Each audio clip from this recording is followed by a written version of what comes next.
Hi hello నమస్తే అందరికీ. Welcome back to TLG studies.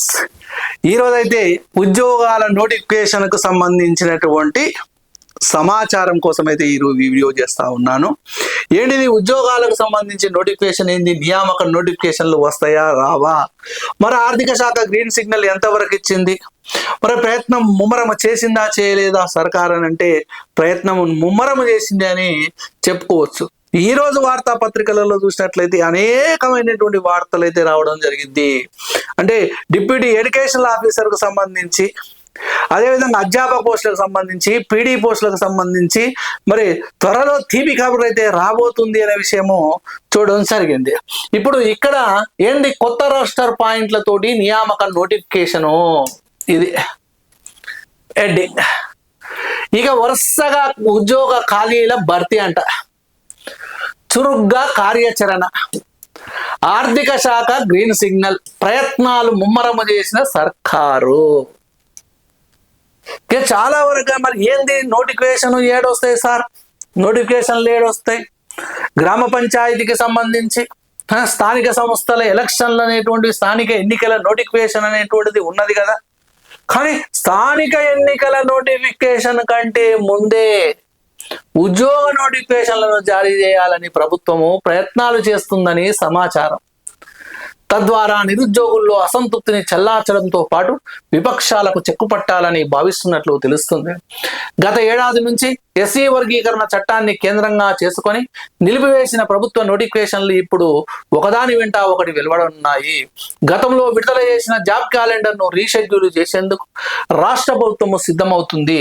ఇందుకోసం ముఖ్యమంత్రితో పాటు మంత్రుల బృందము ప్రత్యేకంగా సమావేశమై స్పష్టమైనటువంటి కార్యాచరణ రూపొందించనుంది. మరి ఇక్కడ ఎస్సీ వర్గీకరణ చట్టంతో నిలిచినటువంటి నియామక ప్రక్రియ, తెలంగాణ ప్రభుత్వము 2024-25 సంవత్సరానికి సంబంధించిన పెద్ద ఎత్తున ఉద్యోగాల భర్తీకి ముందుగానే ప్రణాళిక రూపొందించింది. మొత్తం 20 నోటిఫికేషన్లను జారీ చేసి విభిన్న శాఖల్లో నియామకాలు చేపట్టాలని లక్ష్యంగా పెట్టుకుంది. అయితే ఆ సమయంలో షెడ్యూల్ కులాల ఉపవర్గీకరణ విషయంలో సుప్రీంకోర్టు తీర్పు రావడంతో కొత్త నోటిఫికేషన్లు నిలిపివేసింది. ఫలితంగా సెప్టెంబర్ 24 నుంచి నియామక ప్రక్రియ పూర్తిగా నిలిచిపోయింది. ఇప్పుడు ఎస్సీ వర్గీకరణ చట్టంపై స్పష్టతకు రావడంతో ఆ నిర్ణయాన్ని కేంద్రంగా చేసుకొని రోస్టర్ను ఫిక్స్ చేసి నియామక ప్రక్రియను మళ్ళీ ప్రారంభించేందుకు ప్రభుత్వము సిద్ధమవుతుంది. ముఖ్యంగా గడిచిన ఏడాది కాలంలో అనేక శాఖల్లో ఉద్యోగులు పదవీ విరమణ కావడంతో ఖాళీలు మరింతగా పెరిగాయి. ఈ పెరిగిన ఖాళీలను పరిగణలోకి తీసుకొని మరింత పక్కా వివరాలతో జాబ్ క్యాలెండర్ను రూపొందించనున్నారు. ఇది ఒక రకమైన శుభవార్తని చెప్పుకోవచ్చు. త్వరలో 2 కీలక నోటిఫికేషన్లు, ఈ నెలాఖరులో తొలి విడతగా 2 కీలక నోటిఫికేషన్లు విడుదలయ్యే అవకాశం ఉన్నట్లు తెలుస్తుంది. మహిళా శిశు సంక్షేమ శాఖలో 14,236 అంగన్వాడీ ఉద్యోగాలు, హెల్త్ డిపార్ట్మెంట్లో 4,000కు పైగా పోస్టుల కోసం నోటిఫికేషన్లు విడుదల చేయాలని ప్రభుత్వం భావిస్తుంది. ఆర్టీసీలో 3,000కు పైగా పోస్టులకు ఇప్పటికే అనుమతి లభించింది. ఈ 3 విభాగాలను మొదటి విడతలో పూర్తి చేసి యువతకు కొలువులు కల్పించేందుకు ప్రభుత్వము ప్రాధాన్యము ఇస్తుంది. గ్రూప్స్, పోలీసు, గురుకుల ఉద్యోగాలు తర్వాతే. ప్రభుత్వం ప్రకటించిన షెడ్యూల్ ప్రకారము ఏప్రిల్లో పోలీసు విభాగంలో నియామక ప్రక్రియ మొదలవ్వాలి. మేలో గ్రూప్ 2 నోటిఫికేషన్, జూలైలో గ్రూప్ 3 నోటిఫికేషన్ రావాల్సి ఉంది. అలాగే ఫిబ్రవరిలో షెడ్యూల్ చేసిన ఫారెస్ట్ బీట్ ఆఫీసర్ నోటిఫికేషన్ కూడా వాయిదా పడింది. ఇవన్నీ ఎస్సీ వర్గీకరణ కారణంగా ఆలస్యమయ్యాయి. ఇప్పుడు వీటిని మళ్ళీ షెడ్యూల్ చేయనున్నారు. అలాగే గురుకుల, సింగరేణి, కాలరీసు, ఇంజనీరింగ్ విభాగాల్లో నియామకాలు కూడా త్వరలోనే ప్రకటించేటువంటి అవకాశం కూడా ఉన్నది. నేను చెప్తా ఉన్నాను, గురుకులాలలో కూడా ఇప్పుడు ఖాళీలను సేకరించేటువంటి పనిలో ఉన్నారు.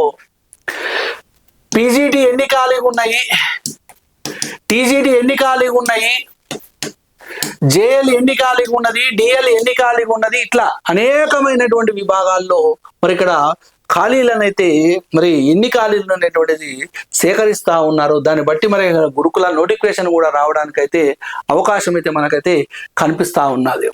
అంటే మొదట మాత్రం ఇక్కడ అంగన్వాడీ ఉద్యోగాలకు సంబంధించి హెల్త్ డిపార్ట్మెంటు, ఆర్టీసీ ఇవన్నీ అయిపోయిన తర్వాత గ్రూప్స్, పోలీసు, గురుకుల ఉద్యోగాలు ఒకదాని తర్వాత ఒకటి అనేటువంటిది ఇస్తారనే విషయం ఇక్కడ ఈ పేపరు ద్వారా తెలుస్తుంది. ఇది ఆంధ్రప్రభ పేపర్. ఇట్లా మరి జాబ్ క్యాలెండర్ని రీషెడ్యూల్ చేస్తారనేటువంటి వార్త కూడా చూసినాం మనం. జాబ్ క్యాలెండర్ రీషెడ్యూల్ వార్త కూడా మనము చూడడం జరిగింది. చూద్దాం ఒకసారి అది కూడా.